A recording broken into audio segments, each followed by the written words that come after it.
पूर्ण परमात्मा पाप कर्म दंड को भी काट सकता है।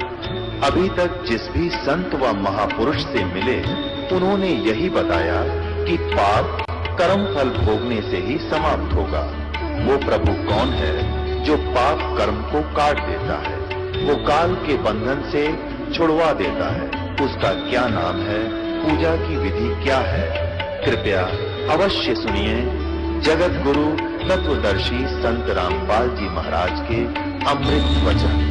अब इसमें क्या वर्णन किया है, क्योंकि थोड़ा बहुत इन्होंने अपने लंबा समय हो जाने के कारण थोड़ी बहुत इन्होंने इसमें कोई अक्षरों में गलती होगी, बाकी सही है, देखिएगा।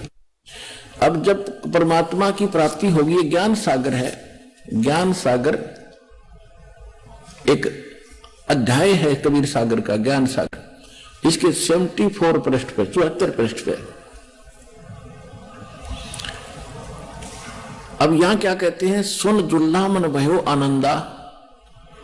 सुन जुल्हा, परमात्मा ने नीरू को जब ये कहा कि मैं तुम्हारे लिए आया हूं, मेरा कोई पिछला संस्कार है इसलिए तुम्हारे आया हूं, मुझे ले चलो। तो क्या कहते हैं, सुन जुल्हा मन भया आनंदा और जिभी चकोर पाया निशी चंदा। जैसे चकोर पक्षी को रात्रि में चांद दिखाई दे जाता है, वो उसकी तरफ दृष्टि हटाता ही नहीं, इतनी लगाव बन गया। और ले सुध चले हरस मन कीना, अरतासों पुन अस बोल ही लीना।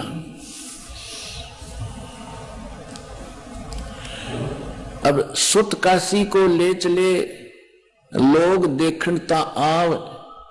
जब काशी में ले गए उस पुत्र को, सारे काशी के लोग देखण आए। अन्न पानी बख्शे नहीं, अर्जुल्ला शोक जनावे।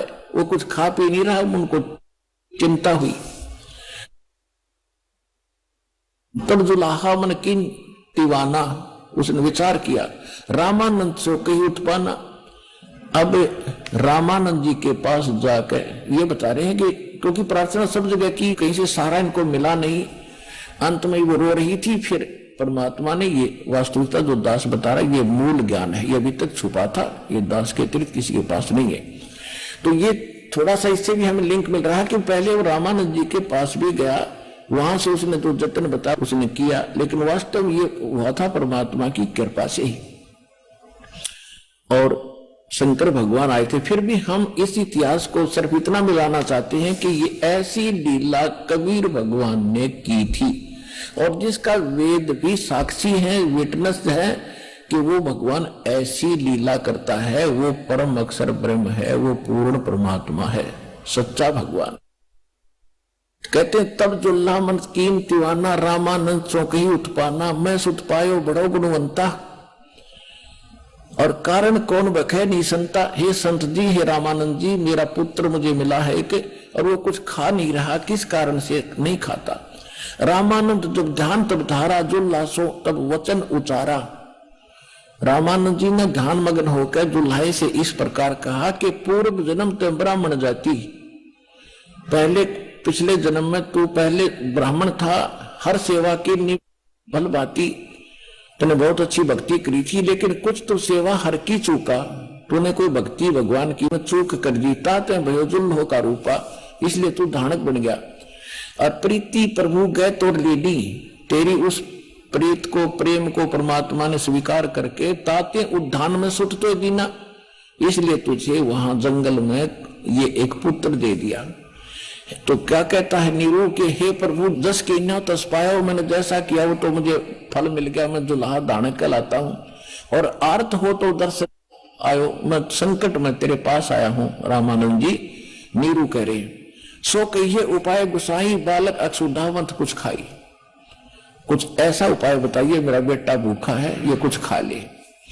रामानंद अस युक्ति विचारा, तुम सुत कोई ज्ञानी अवतारा। तेरा बेटा ऐसी वैसी आत्मा नहीं है, ये कोई विद्वान यानी कोई पंडित है। बछिया जाही बैल नहीं लागा, एक बछिया लाओ जिसने बैल ने टच भी ना किया हो, कंवारी। सोले ठाड करे ते ही आगा, उसके पास लाकर खड़ी कर देना। और दूध चलते ही थनते, दूध ही धरो छिपाई। और अक्षुदावंत जब होवे ताको दे खवाई। जब उसे बछिया ले आओ जिसको बैल ने टच ना किया हो, कुंवारी, और उसके थनों से दूध चलेगा, उस तेरे बालक के पास खड़ा करते ही, और उस दूध को फिर तुम उस बालक को पिलाना। अब देखो, अब फिर आगे क्या बताया है कि जुल्हा एक बच्चिया ले आवा, यानी कुंवारी बच्चिया ले आया, और चलो दूध कोई मरम न पावा, चलो दूध जुल्हा हरसाना, राखा छिपाई कहो नहीं जाना। अब यहां आ गया कि दूध पीवे तब दूध पीवत नाम कबीरा, खेलत संत संग मत धीरा। अब उस परमात्मा ने वो दूध पिया जो कुंवारी गाय ने दूध दिया। तो who is God? Kabir is God.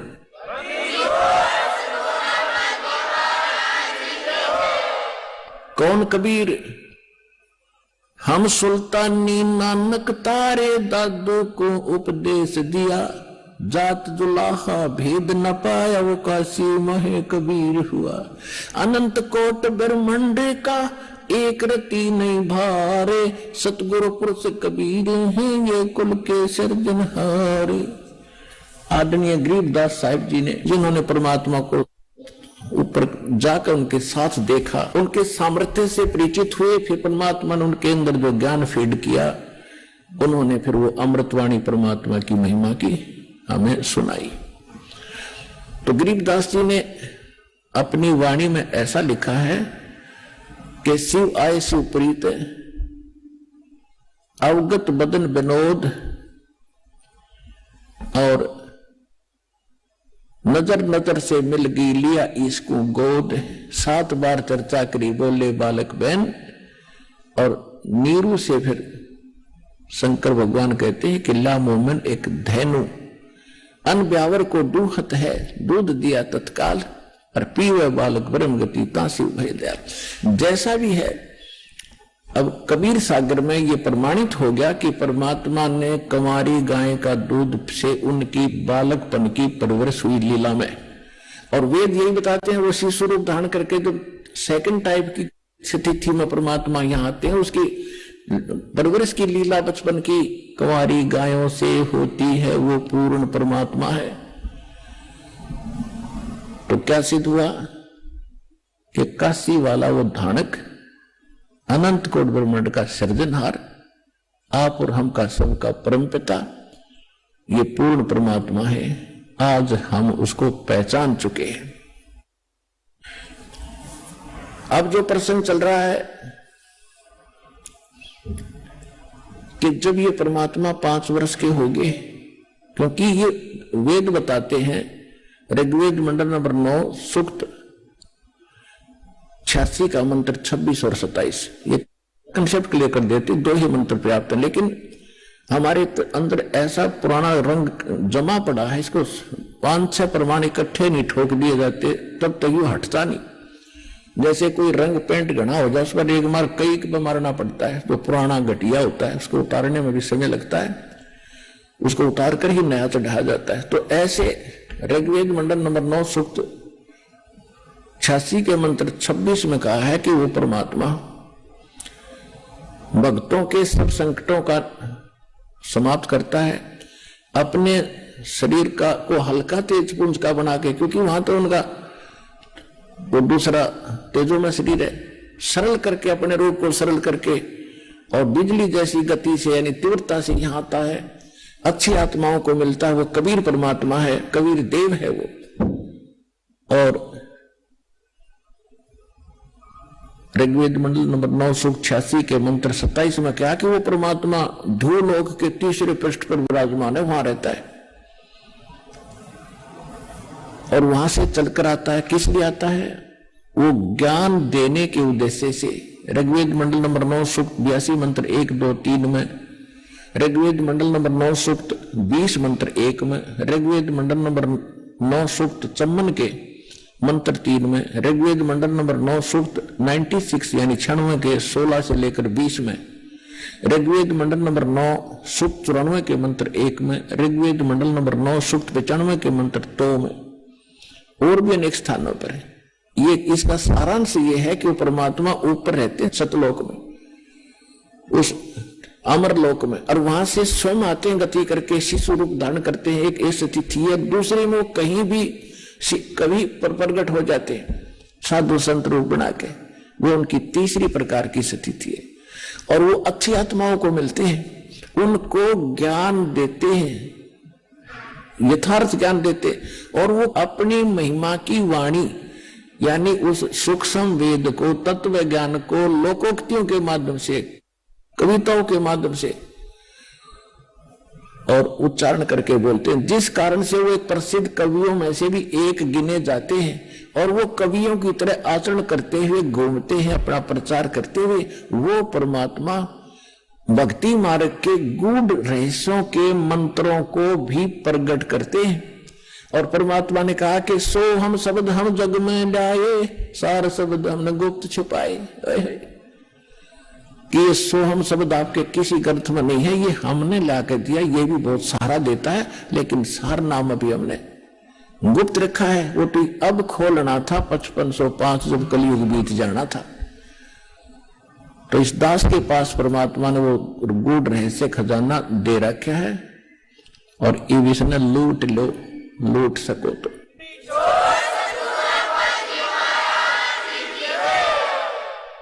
अब ये सिद्ध होता है कि परमात्मा ऊपर रहता है, वहां से गति करके आता है, अच्छी आत्माओं को मिलता है, उनको ज्ञान समझाता है। रामानंद नाम के एक महर्षि पंडित जी थे, वो किसी ब्राह्मण के अतिरिक्त अन्य किसी जाति वालों को दीक्षा नहीं देते थे, ना उनसे कोई मंत्र बताते थे और ना उनको भक्ति का अधिकारी मानते थे।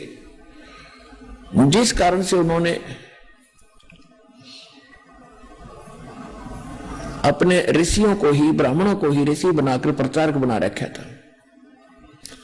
एक दिन परमात्मा ने, क्योंकि वैसे तो दीक्षा देने को तैयार नहीं था परमात्मा को, क्योंकि दुल्हा जाति से संबंध रखते थे,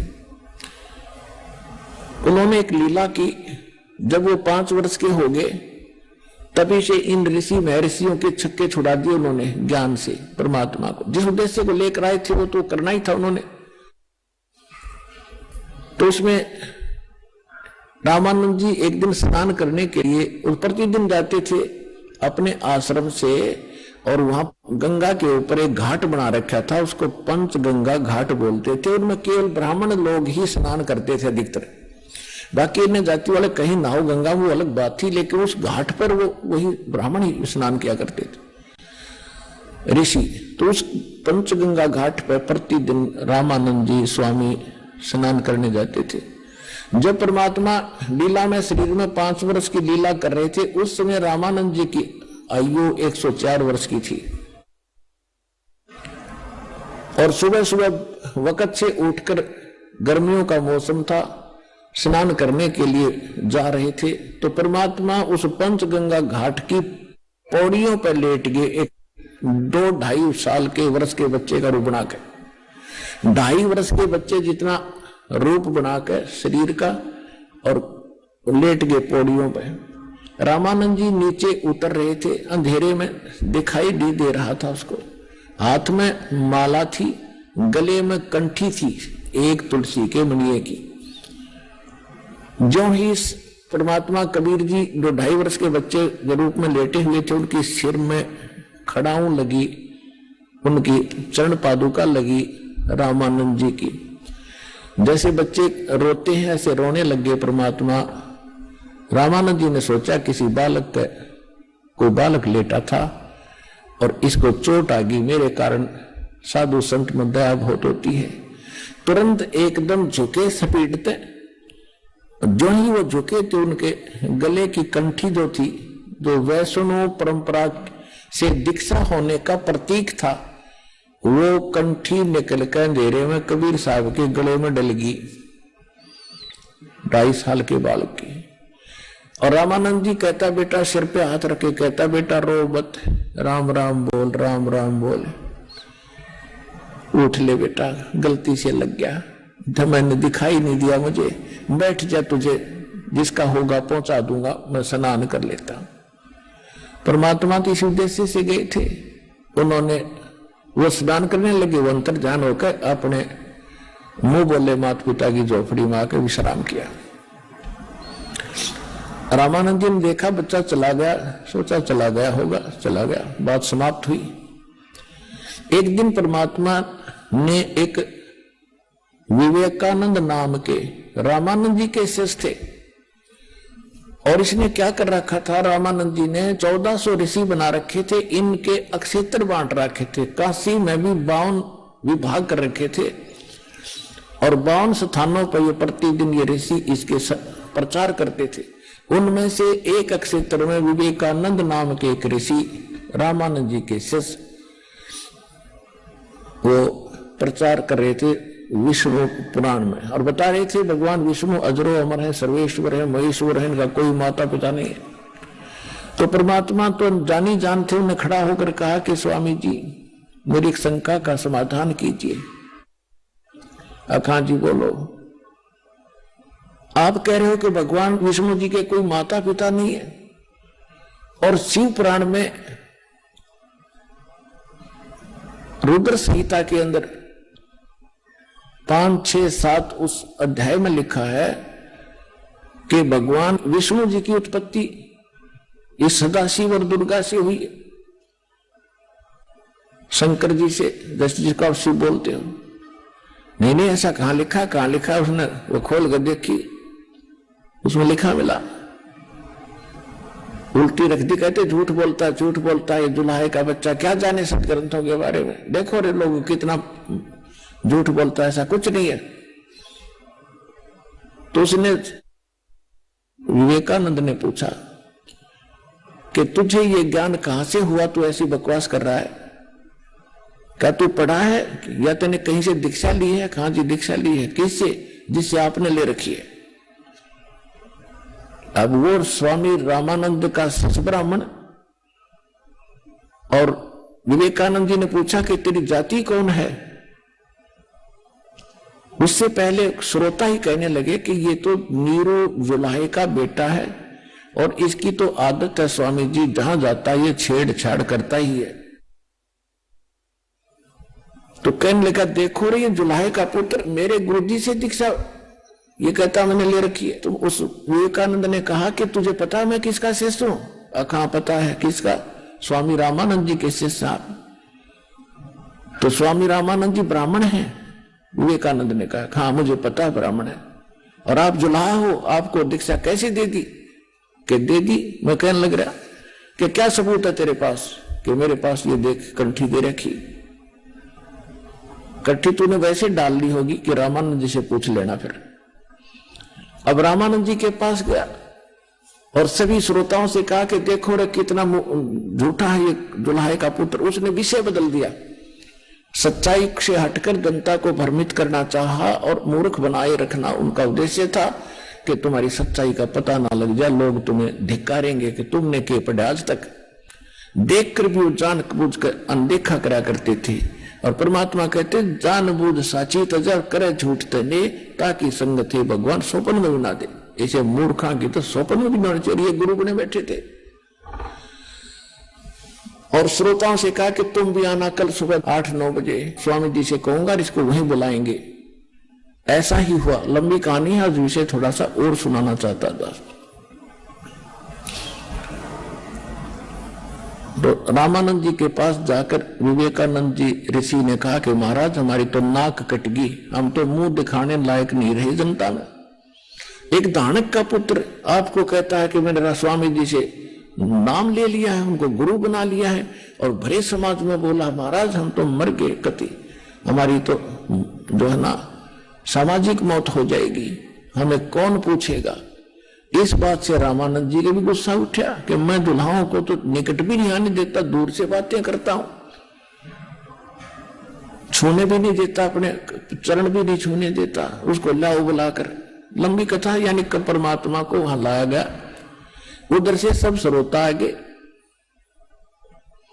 जिनको जानबूझकर आमंत्रित किया था विवेकानंद ने कि ये अपने कानों सुन लेंगे कि ये झूठा है, और यही झूठ ये बोल रहा था कि विष्णु जी का जन्म दुर्गा से और शिव से हुआ है। अब जो ही रामानंद जी के सामने, कुटिया के सामने परमात्मा को खड़ा कर दिया, रामानंद जी ने पर्दा लगा लिया कि सामने सारे ब्राह्मण समाज बैठा, और उसने तो दिखाना ही था कि मैं तो इससे बात भी नहीं करता आमने सामने शूद्रों से, झोपड़ी पर पर्दा लगा लिया। कबीर साहब बाहर खड़े हैं, रामानंद झोपड़ी के अंदर, कुटिया के अंदर खड़े हैं। तो रामानंद जी ने कहा कि ए बालक, तू कौन है, तेरी जाति क्या है? अब थोड़ा सी वार्ता सुनाएंगे आपको, जो अच्छा लगेगा। 5 वर्ष के जब होए ये काशी मंज कबीर, दास गरीब अजब कला ये ज्ञान ध्यान गुण थीरे। गुल भया काशी पूरी ये अटपटे बैन बिहूंगे, दास गरीब गुनी थके सुन दुल्हा प्रसंगे। आदमी गरीबदास साहिब जी को परमात्मा सचखंड सतलोक लेकर गए थे, जहां भगवान रहते हैं, जहां हम सभी रहा करते थे। और फिर उनको सब ऊपर के सब ब्रह्मांड दिखा करके, ब्रह्मा विष्णु महेश को दिखा करके वापस छोड़ा था। और परमात्मा ने कबीर सागर कबीर वाणी चैप्टर में लिखा हुआ 136-37 पृष्ठ पे कि 12वां पंथ गरीबदास पंथ होगा, संवत 1774 में उनका जन्म होगा, और उसके द्वारा मेरी महिमा की वाणी पुनः प्रकट होगी। उस वाणी को ये 12 पंथ और गरीबदास पंथ भी समझ नहीं सकेगा। उसको समझाने के लिए फिर मैं आऊंगा उसी गरीबदास पंथ में आगे चलकर। परमात्मा नहीं आए तो दास भेज दिया इस अनमोल ग्रंथ को समझाने के लिए।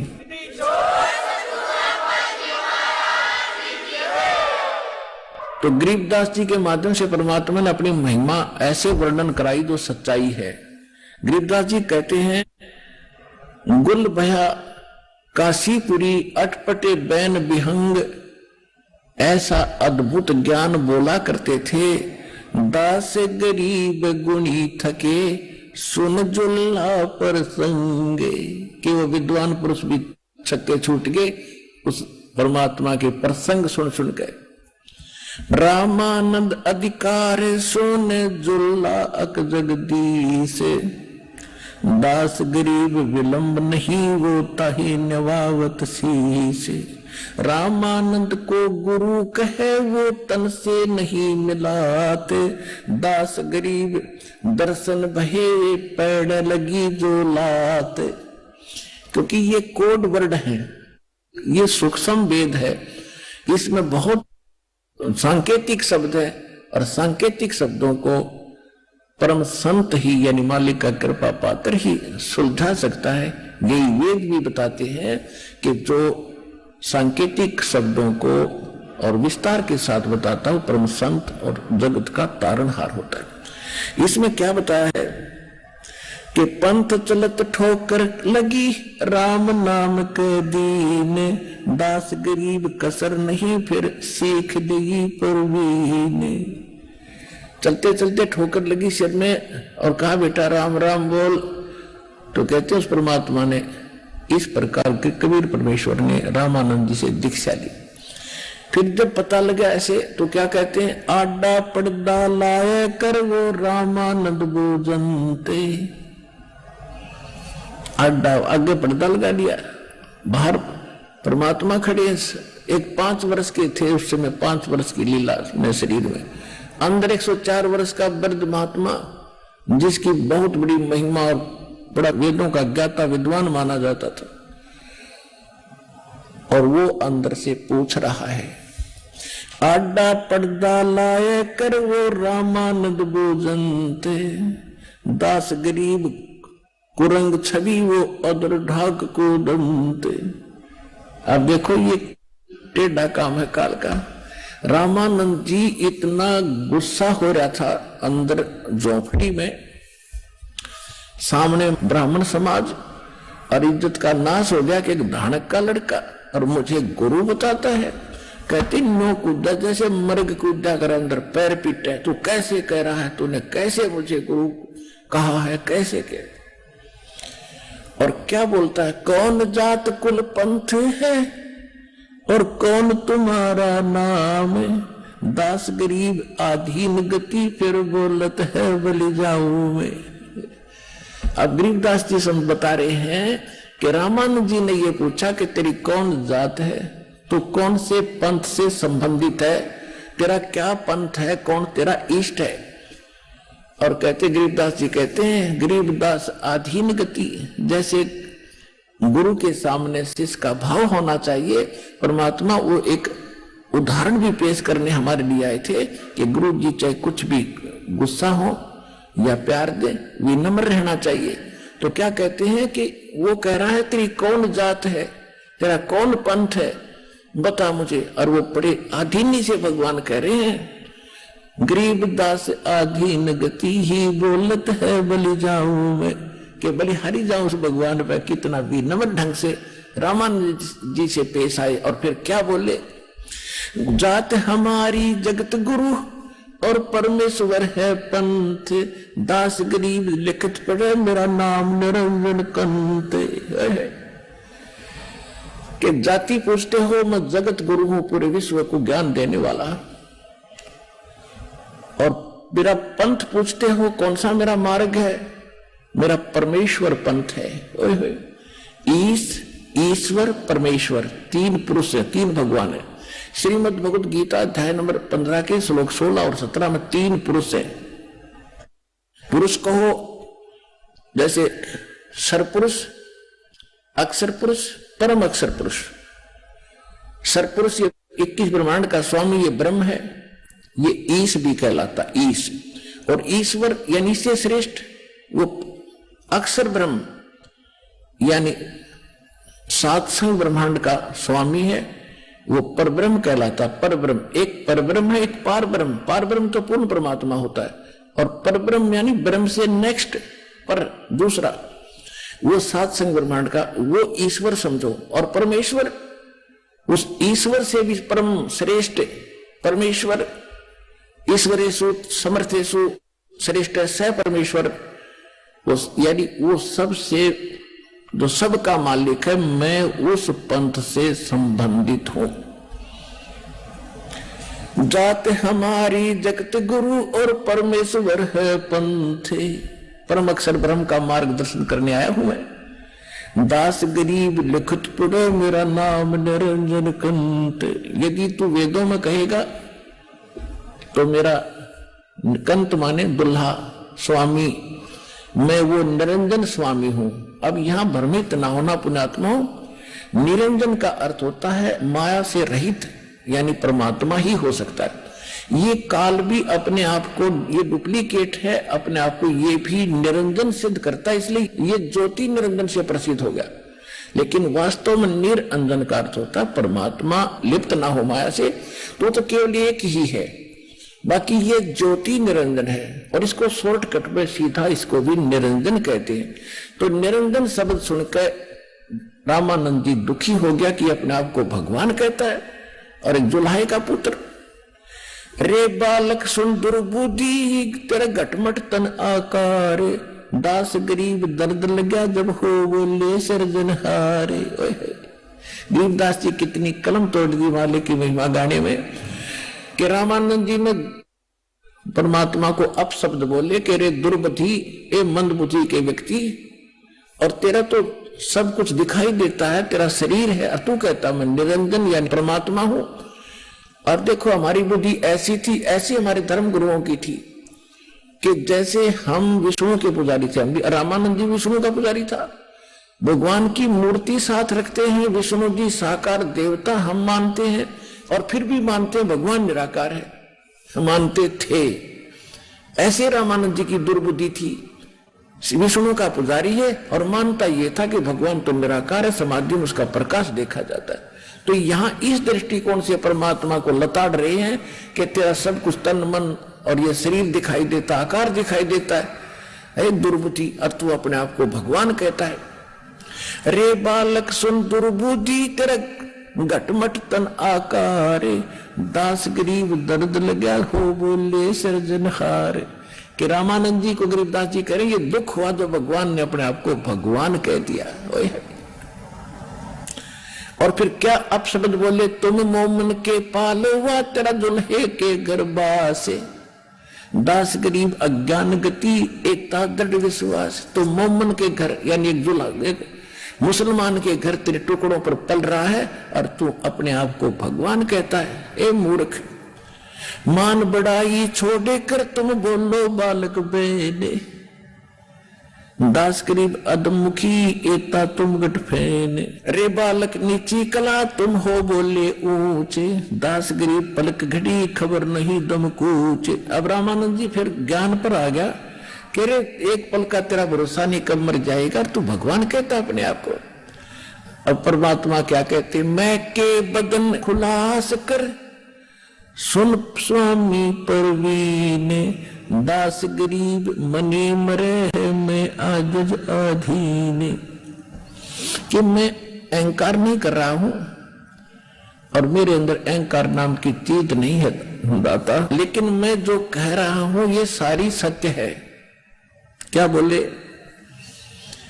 मैं अवगत गत से परे और चार वेद से दूर है, दास गरीब दसों दिशा में सकल सिंध भरपूर।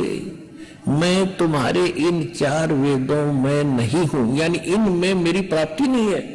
परमात्मा कहते हैं वेद मेरा भेद है, वेद मेरी ही महिमा का गुणगान करते हैं, पर मैं ना वेदन के माही और जौन वेद से मैं मिलो ये वेद जानते नहीं। चारों वेद मेरी ही महिमा का गुणगान करते हैं, लेकिन इनमें वर्णित विधि से मेरी प्राप्ति नहीं है। और जौन वेद से यानी सूक्ष्म वेद से मैं मिलूं, वो वेदों में वर्णन नहीं है उसका।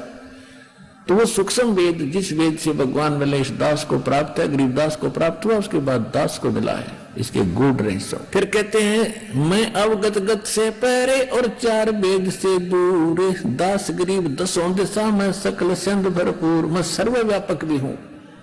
अब जैसे पुण्यात्माओं यहां फंसी रही या अड़ी रही अज्ञान कि भगवान अगर एक स्थान पर बैठा है तो सर्वव्यापक कैसे हो सकता है। अब सूर्य एक स्थान पर है और वो सर्वव्यापक है, उसकी उष्णता हमारे तक है। इसी प्रकार परमात्मा जहां भी रहते किसी स्थान पर रहे, वो उनकी शक्ति पूरे विश्व को कंट्रोल किए हुए है। ऐसे कहते दसों दिशा में सब सकल सिंध भरपूर, पूरे कण कण में मेरी शक्ति विद्यमान है, मेरे से सब कुछ हो रहा है।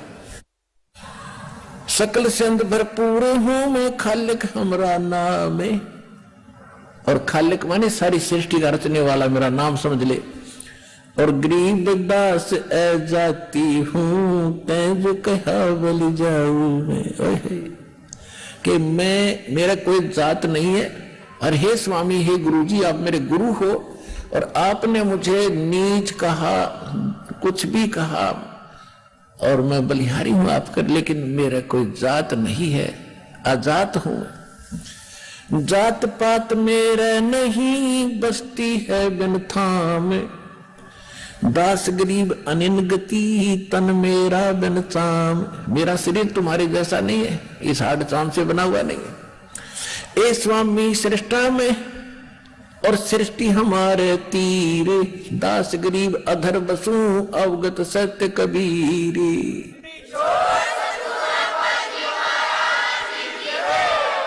ए स्वामी सृष्टा में सारी सृष्टि का रचनहार मैं हूं, और सृष्टि मेरे तीर मेरे आधार मेरी शक्ति के ऊपर रुकी हुई है। और गरीबदास जी बता रहे हैं कि ऐसे बोले दास गरीब अधर बसू, ऊपर रहता हूं अधर में सबसे ऊपर टॉप स्थान पर, अवगत सत्य कबीर। सुन रामानंद राम में मैं बावन नरसिंह, दास गरीब सर्व कला मैं ही व्यापक सर्वंग। सब जगह मैं ही हूं। सुन रामानंद राम हम, यानी जो ओरिजिनल राम है वो मैं हूं, और नरसिंह रूप धारण करके मैंने ही उस हिरण्यकशिपु का नाश किया था, और विष्णु रूप धारण करके बच्चे का मन रख दिया था कि विष्णु का पुजारी है, इसका मन डर रहेगा।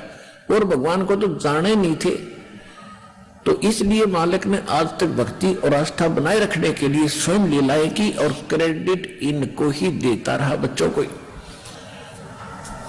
अब क्या बता रहे हैं,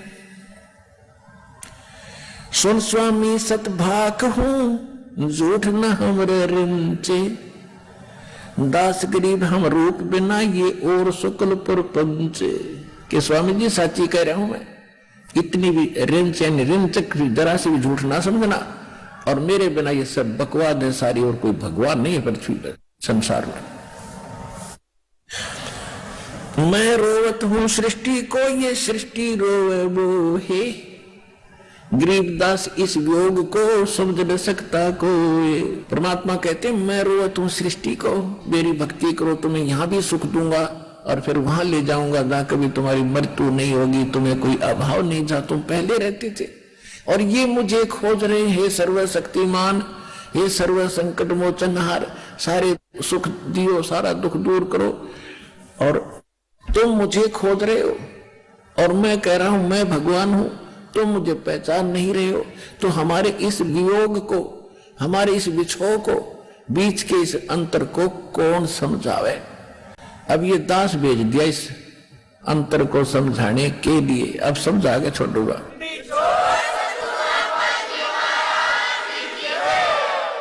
अब रामानंद जी ने सोचा कि ये तो भाई ज्यादा घनी बात बना रहा है, ऐसी दंड बात कर रहा है। फिर भी भगवान से डरने वाला आदमी था। उसने सोचा भी, लोग कहते हैं भगवान ना जाने किस रूप में आ जाए।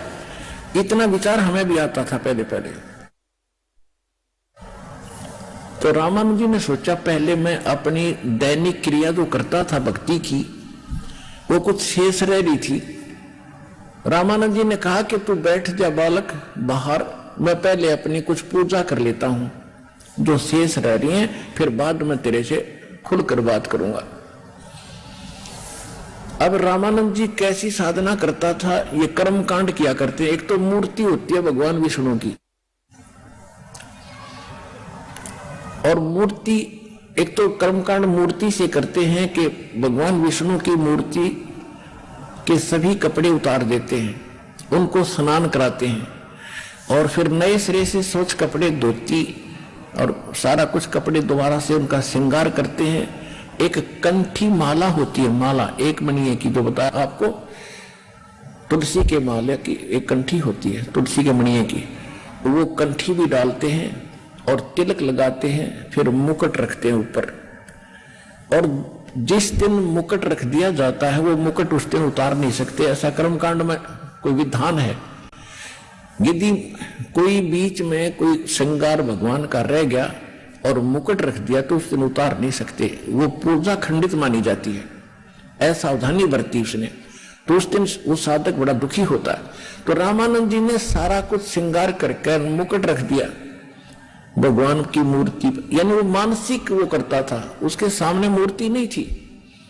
एक तो मूर्ति करते हैं, एक उससे हटकर थोड़ा सा अभ्यास कर लेते, वो उनसे सुपीरियर मानते अपने आप को कि हम बगैर मूर्ति को ही कल्पना मूर्ति की बना के, जैसे स्वप्न देखते हैं, इनका अभ्यास हो जाता कई बार ऐसे करने से। तो स्वप्न में जैसे करते, ऐसे वो स्वप्न सा कर रहा था, बैठा बैठा सोच रहा था, मानसिक पूजा थी उसकी। जैसे उसने अपने गंगा जल लाया सिर पे रख के, खुद ऐसी भावना बना रहे थे भगवान विष्णु के प्रति रामानंद जी। अल्लाह के जैसे बटका रखा, फिर उसको भगवान विष्णु की मूर्ति के कपड़े उतारे, स्वप्न सा देख रहा था, ऐसी कल्पना कर रहा था। बाहर कोई मूर्ति भी नहीं थी। तो उसने सारा श्रृंगार कर दिया। उस दिन वो कंठी डालना भूल गया, माला और मुकुट रख दिया सपने में, यानी कल्पना में। तो कंठी अलग दिखाई देती है, भगवान का गला कंठी के बिना है। अब मुकुट उतार नहीं सकता, मुकुट उतारा तो पूजा खंडित, और कंठी नहीं डली तो भी पूजा खंडित। अपने आप को कोस रहा रामानंद, आज मेरे से कौन सी गलती होगी, मैंने क्या गलती कर दी। आज इतने 104 साल का हो गया, मैं 16 वर्ष का लग गया था साधना करते, कभी ऐसी भूल नहीं पड़ी। भगवान मेरा कौन सा पाप आगे अड़ गया। और पाप के सामने था, भगवान ने बुंडा बोला था अभी 2 मिनट पहले, लेकिन मालिक ने उसको झटका देना था, अपनी पहचान करानी थी। तो परमात्मा बाहर खड़े हैं 5 वर्ष के बालक रूप में, बीच में पर्दा है, अंदर वो साधना करा 104 साल का वर्ग ब्राह्मण। तो बाहर से परमात्मा कहते हैं कि स्वामी जी चिंतित ना हो, टेंशन मत ले, इस माला की गांठ खोल ले, गुंडी खोल और फिर गले में बांध दे, मुकुट उतारना नहीं पड़ेगा। और मुकुट के ऊपर कवा जावा नहीं थी, उसने कोशिश करी थी, मुकुट में फंस गई तो रो रहा था बैठ के, अब क्या करूं। तो परमात्मा ने कहा कि स्वामी जी इसकी गांठ खोल के और फिर गले में बांध दे, या पूजा खंडित ना होगी, तेरी सफल हो जाएगी।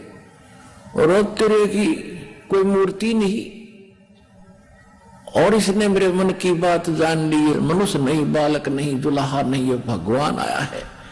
कहते हैं डोडी पर्दा दूर कर ली, ना कंठ लगा, और गरीबदास गुजरी बहुत जो बदन बदन मिलाया।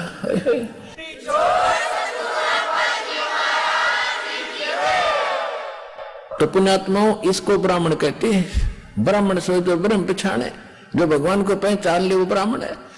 अब देखो यहां ये है वो खेल भक्तों, यानी सूरवीर कौन होता है? ये होते सूरवीर भक्त। एक तरफ तो सारी महिमा 104 साल के वृद्ध और जय जयकार हो रही, ऐसा विद्वान नहीं, ऐसा ब्राह्मण नहीं, और एक सामने सारा ब्राह्मण समाज बैठा और जो धानक शूद्रों को छूता भी नहीं था, और वो धानक को छू रहा है और सीने से लगा रहा है। तो पुण्यात्मा इसको ब्राह्मण कहते हैं। उस समय उसने समाज नहीं देखा, उसने भगवान देखा जिसके लिए तड़प रहा था, और बाढ़ में जाओ समाज, और सबके सामने उसको सीने से लगा लिया। अब गरीबदास जी कहते हैं गुजरी तो बहुत, उसके मन पर बहुत बड़ी समस्या तो पैदा हुई उसको, जब जुल्हे के बालक को सीने से लगा। पर इसको कहते संत, कहते एक का चोट से धारिया जिन मिलन दाचा। अब क्या बताते हैं, वार्ता सुनाता हूं।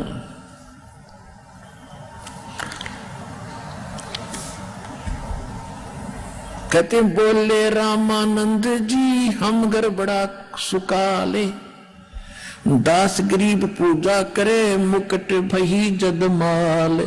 मुकुट में माला फंस गई। परमात्मा बोले सेवा करो संभाल कर, सुन स्वामी सुर ज्ञाने, दास गरीब सिर मुकुट धर माला अटकी आन।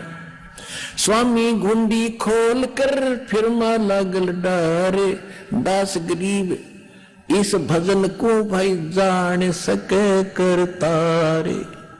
जब परमात्मा ने कहा स्वामी घुंडी खोल के ये माला गल डार, रामानंद जी कहते मेरी भक्ति और मेरी साधना को भगवान के अतिरिक्त कोई नहीं जान सकता, क्योंकि बाहर कोई साकार मूर्ति भी नहीं थी।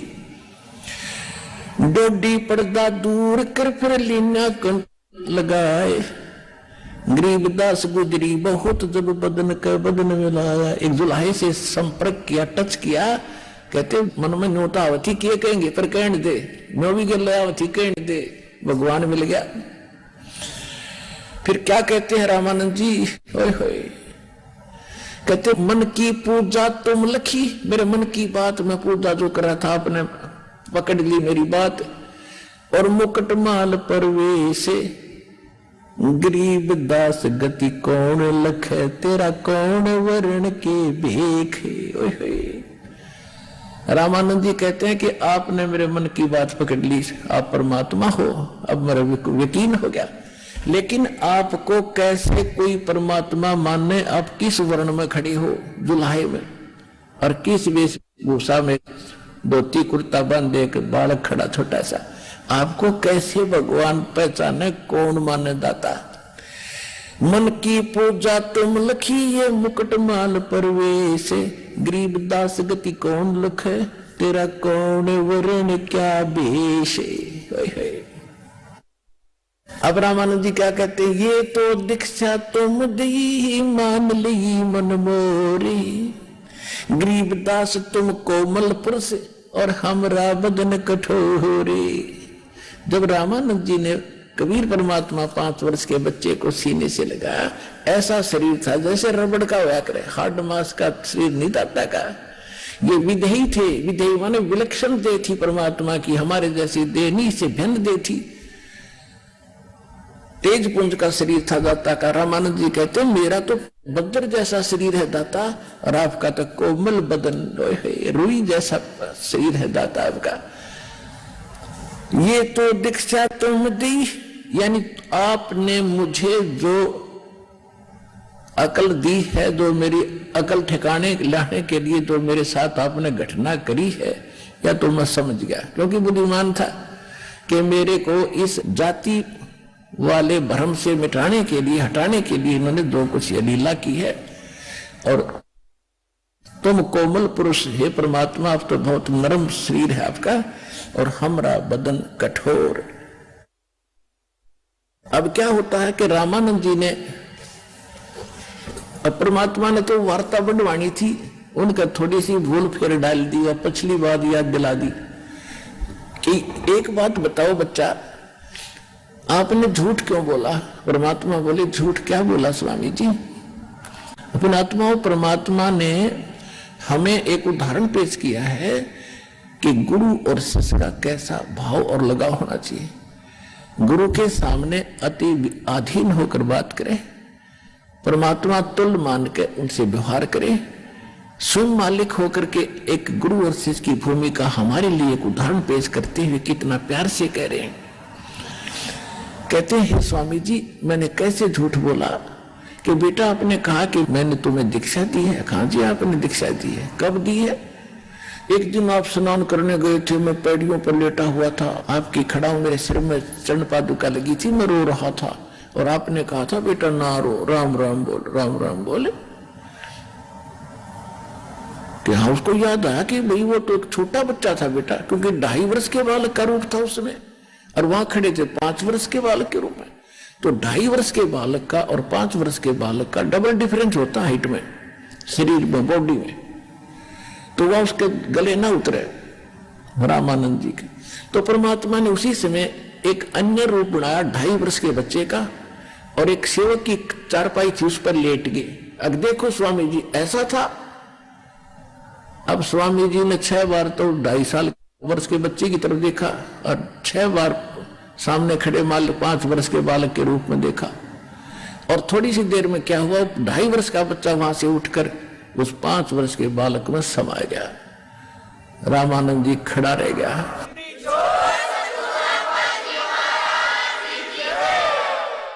अब रामानंद जी को फिर मालिक ने याद दिला दिया कि मैं जो दीक्षा देता हूं उसको कंठी भी देता हूं। क्या आपके पास कंठी है? कहा जी ये रही, देखो उस दिन आपने दी थी अंधेरों में, वह उसके गले से निकल कर मालिक के डल गई थी। और रामानंद जी भी ढूंढता रह गया था कहां गई, उसने और बनाकर डाल लिया अपनी। रामानंद जी के छक्के छूट गए कि भाई बालक को नहीं, ये बच्चा नहीं है, ये तो कोई।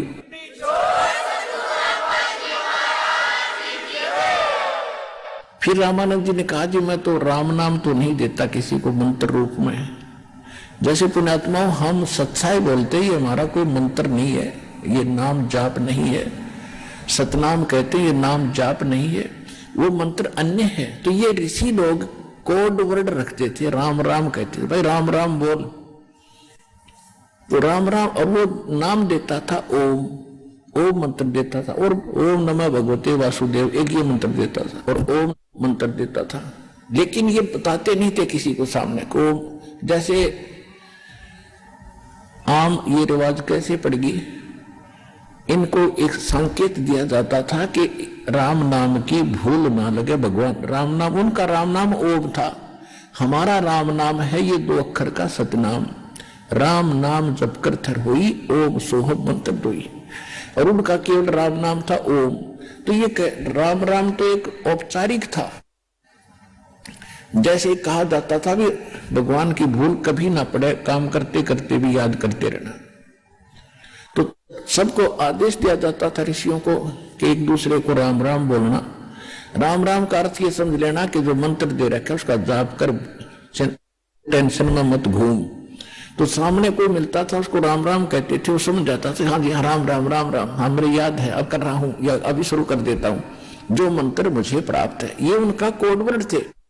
फिर ये पूरे समाज में पहुंच गया, उनसे सुन के राम राम जी, राम राम जी। और जैसे हम सच्चाई बोलते हैं भगवान ही है और सब कुछ यहाँ का फीका संसार है, तो उसका अर्थ ये होता है भगवान की भक्ति ही सब कुछ है, उसमें लीन रहना चाहिए, हमारा सच्चाई का ये अर्थ है। तो इसी प्रकार वो राम राम बोला करते थे। तो परमात्मा से रामानंद जी ने कहा कि मैं राम नाम नहीं देता, कोई और मंत्र है। परमात्मा बोले आप ओम नाम देते हो। रामानंद जी बैठ गया, बुढ़ा आदमी, ये तो भाई सचमुच कति जानी जान है। फिर कहने लगा बच्चा एकांत में बैठे मैं तेरे बात करूंगा न्यारी। वो समाज तो उठ के चला गया सारा, ब्राह्मण तो सारे बिदक गए, अकेले बुढ़ापे में इसकी अकल खराब होगी। रामानंद की बुद्धि चल गई, धानक को सीने से लगा लिया दुल्हे को, वो चले गए, जाओ जाओ बाढ़ में जाओ तुमने। जो जिस वस्तु के लिए उसने घर छोड़ा भगवान के लिए तरफ रहा था, वो सामने बैठा के देखा समाज ने, फिर भगता नहीं जो समाज की तरफ देख रहा है तो सफलता नहीं हो सकती। फिर वो अलग से बैठे, रामानंद जी वो 2-4 और बैठ गए, उनके साथ बैठे रहते थे। तब परमात्मा ने कहा कि आप किसकी भक्ति करते हो स्वामी जी? कि मैं विष्णु जी की भक्ति करता हूं। आप वेदों को सत्य मानते हैं? हाँ, वेद तो 1 नंबर के ग्रंथ है। आप क्या नाम जाप करते? कि ओम नाम करता हूं। और क्या करते हो? ओम नमः भगवते वासुदेव नमः और ओम नमः शिवाय और बाकी सारे कुछ। तो परमात्मा ने कहा कि ओम भगवते वासुदेव नमः, ये तो गीता में भी नहीं है ना वेदों में है। वेदों में केवल ओम मंत्र है, आपकी बात मान के। और उससे ज्यादा ओम नाम तो कहने मात्र था, लेकिन ज्यादातर ये विष्णु जी के ही पुजारी थे। आइए अब हम उन श्रद्धालुओं के अनुभव जानते हैं जो जगत गुरु तत्वदर्शी संत रामपाल जी महाराज जी से दीक्षा प्राप्त कर चुके हैं तथा उनके द्वारा बताए गए भक्ति मार्ग पर चल रहे हैं। सर नमस्कार। सर नमस्कार। सर क्या नाम है आपका? मेरा नाम किशन दास है। सर कहाँ से आए हैं? मैं बीकानेर जिले, राजस्थान के बीकानेर जिले से आया हूँ सर। सर संत रामपाल जी महाराज से नाम दीक्षा लेने से पहले आप क्या भक्ति साधना करते थे? सर मैं रामपाल जी महाराज सतगुरुदेव की भक्ति उपदेश लेने से पहले मैं ब्रह्मा विष्णु शिव कोई भगवान मानता था, इतनी मेरी को जानकारी थी और उन्हीं की मैं भक्ति करता था। उन्हीं से मेरे को, मैं हमेशा वेद शास्त्र ये पढ़ता था, मेरे कोई चीज समझ में नहीं आती थी और बार बार मैं ये सोचता था कि भगवान, मेरी आत्मा मुझे ये कहती थी कि परमात्मा तो एक है। और मैं देवी पुराण पढ़ता था तो देवी पुराण में देवी कहती मैं सर्वोपरि भगवान हूँ, विष्णु पुराण पढ़ता था विष्णु जी कहते मैं सर्वोपरि भगवान हूँ। और जैसे भी कहीं कहीं ब्रह्म को भगवान बता दिया, कहीं शिव जी ने कहा मैं तो सर्वोपरि शिव जी भगवान है, तो फिर मैं किताबों को रख देता था, फिर मेरे को कोई समझ में नहीं आता था। सर संत रामपाल जी महाराज जी की शरण में कैसे आए? सतगुरुदेव रामपाल जी महाराज की शरण में आने का मेरा कारण ये हुआ कि मेरे साड़ा जी मनीराम दास नाम है, उन्होंने मेरे पास गहरी नजर गीता किताब भिजवाई और मैं जैसे भी, मैं तो शास्त्र पढ़ने का पूरा शौकीन था, उसको उठाया तो उसमें लिखा ब्रह्मा विष्णु देव मरते और जन्मते हैं। तो फिर मेरे को बहुत गुस्सा आया और मैंने फोन करके मेरे साला जी को गालियां देनी चालू कर दी, भाई आप क्या ले आए हो, ये तो शिव को ही कहते हैं मरते जन्मते हैं। तो मेरे साला जी ने ऐसा कहा, मुनिदास ने, कि आप ऐसा करो कि इनको अपने शास्त्रों से मिलाओ, जो परमात्मा सतगुरुदेव रामपाल जी महाराज ने इसमें लिखा है। तो मैंने गीता जी से सारा मिलाना चालू किया तो सारा ही सत्य निकला और मैं पछताया कि मेरा इतना समय बर्बाद चला गया परमात्मा का नाम नहीं लेकर। मनुष्य जन्म तो 84 लाख से सारे ही बोल रहे हैं कि एक बार मिलता है और फाइनल है कि एक बार ही मिलता है, और उसी का मेरा लगभग 38 साल वेस्ट चला गया। इसके लिए मैं बहुत पछताया और तुरंत ही मैंने, मतलब मेरे जो घर में फोटो फाटो थे वो उठा के कचरे में डाल दिए, इधर उधर पिंपल में डाल दिए और मैंने मेरे घर में ज्योति लगाई, संत रामपाल जी महाराज का फोटो लगाया और उपदेश लेने से पहले ही मैंने बार बार प्रार्थना की मालिक से कि मेरे को परमात्मा आप शरण में लेकर भक्ति बख्शिश करो। सर संत रामपाल जी महाराज जी से नाम उपदेश लेने के बाद आपको क्या लाभ मिला? सतगुरुदेव रामपाल जी महाराज से नाम उपदेश लेने के बाद मैं, मेरे लाभ का कोई मैं तुलना भी नहीं कर सकता हूं। बाकी आपको मैं विशेष लाभ बताता हूं। जैसे ही मैंने उपदेश लेकर पहली बार मैं आया तो मेरा मंत्र जाप मतलब नित्यनेम चल रहा था मेरे ईयरफोन से कानों में, और मैं स्टोर में कोई सामान चेक कर रहा था, बराबर ध्यान परमात्मा में लगा हुआ था। और उस स्टोर के अंदर कोई टांटी का छत था, उसमें मेरा हाथ चला गया और उसमें हजारों टांटियां मेरे पूरे बदन पर खा गई।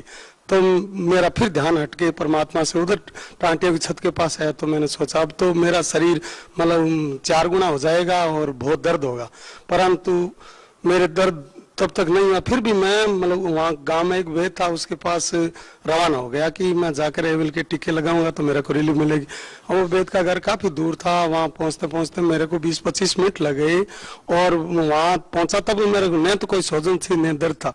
मैं वापस मेरे घर चल कर आ गया, मेरे को कोई तरह की दर्द और तकलीफ नहीं हुई। तो मैंने सोचा मालिक ने मेरे की हेल्प करके इस बला से बचाया है और मेरे को ये चमत्कार किया कि परमात्मा सक्षम है, सब कुछ कर सकते हैं, बस आप तो भक्ति का ध्यान रखो। ये मैंने निर्णय लिया कि अब तो अपने को सिर्फ परमात्मा की भक्ति करते हुए घर का काम करना है और बाकी दुनियादारी से कोई लेना देना नहीं। दूसरा चमत्कार मेरे को ये हुआ कि मैं मतलब बीकानेर जा रहा था और मेरे मोटरसाइकिल पर एक सवारी और चढ़ी हुई थी और रेडमलसर चौराहे पर एक साइड के अंदर टोला खड़ा था। तो मैंने पहले ही सोचा कि हो सकता है आगे से कोई वाहन आ जाए। जैसे भी मोटरसाइकिल की मैंने गति धीरे की और आगे देखना चाहा, उस रोड पे 140 से की स्पीड से एक मोटरसाइकिल एक व्हीकल आया और उन्होंने मतलब मेरे टक्कर मार दी। उससे पहले ही सतगुरुदेव रामपाल जी महाराज मेरे गुरुदेव ने मेरे को संभाला और मेरे को बेहोश कर दिया। मेरे को पता नहीं चला कि मैं कहाँ से टकरा हूँ, क्या हो रहा है। और लगभग 10 मिनट तक वो मोटरसाइकिल किधर ही क्या थी मेरे को पता नहीं था। और परमात्मा स्वरूप सतगुरुदेव मेरे रामपाल जी महाराज ने मुझे मतलब दोनों हाथों में लेकर मोटरसाइकिल से नीचे उतारा। तब मैं होश में आया और मैंने मोटरसाइकिल को देखा, उसको भी कोई खरोंच नहीं आई और मेरे भी कोई रत्ती भर खरोंच नहीं आई। और मेरे पीछे जो व्यक्ति बैठा था उसके हाथ पैर बुरी तरह छिल गए और बेहोश पड़ा था। मैं तो सिर्फ उठ के तुरंत परमात्मा को सतगुरुदेव रामपाल जी महाराज को नमस्कार करके और उस मेरे जो साथ में आदमी था उसको उठा के मैं चल पड़ा अस्पताल के, उसको पट्टी वो करवाई, इंजेक्शन लगाया और होश में लाया। और मालिक सतगुरुदेव रामपाल जी महाराज का धन्यवाद किया। ये मालिक आज मेरा ये टाइम पूरा होना था, बाकी आपने आके मेरे को बचा लिया आपकी शरण में होने के कारण। सर, भगत समाज को क्या संदेश देना चाहते हैं?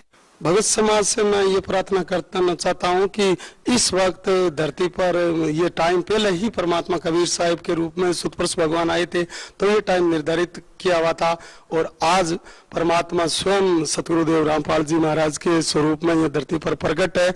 और अब शरण में आकर ये अपने जिसको मनुष्य जन्म मिला है वो परमात्मा के शरण में आकर ये अपने मतलब भक्ति करके सतलोक जाएं और मरण जन्म से रहित हो जाए। इसी वक्त के लिए देवता भी तरस रहे कि मेरे को मनुष्य जन्म मिले, बाकी वो देव योनि में बंधे हुए हैं, वो आ नहीं सकते हैं। ये सारे अपने शास्त्रों में प्रमाण पड़े। सर, कोई नशा भी करते थे क्या आप पहले? हाँ, मैं पहले मतलब जर्दा खाता था, बीड़ी पीता था, सिगरेट भी पीता था। बाकी मेरे सतगुरुदेव रामपाल जी महाराज से उपदेश लेने के बाद में मैंने कोई नशा टच नहीं किया और न मेरी कभी कोई इच्छा हुई। और अब तो मेरा ये हाल है कि कोई भी मतलब व्यक्ति धुआं छोड़ता है तो मुझे बहुत ही ये चक्कर आने लगते हैं, पर मैं परेशान होता हूँ। उसे प्रार्थना करता हूँ भैया थोड़ा दूर हट जाए। सर, आपके गुरुदेव जी संत रामपाल जी महाराज जी भी जेल में हैं। जो लोग संत रामपाल जी महाराज जी से जुड़ना चाहें तो वो लोग कैसे जुड़ सकते हैं?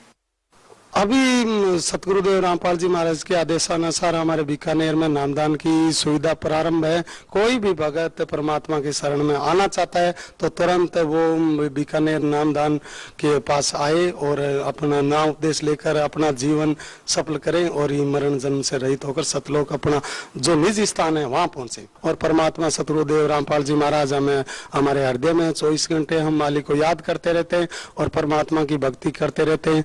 और हम मतलब शुक्र करते हैं मालिक को आपने शरण में लेकर हमें इतना मतलब सुख अनुभव होता है जिसकी हम कोई तुलना नहीं कर सकते। सर, बहुत बहुत धन्यवाद आपका। सच्चाई बंदी छोड़ सतगुरुदेव रामपाल जी महाराज की।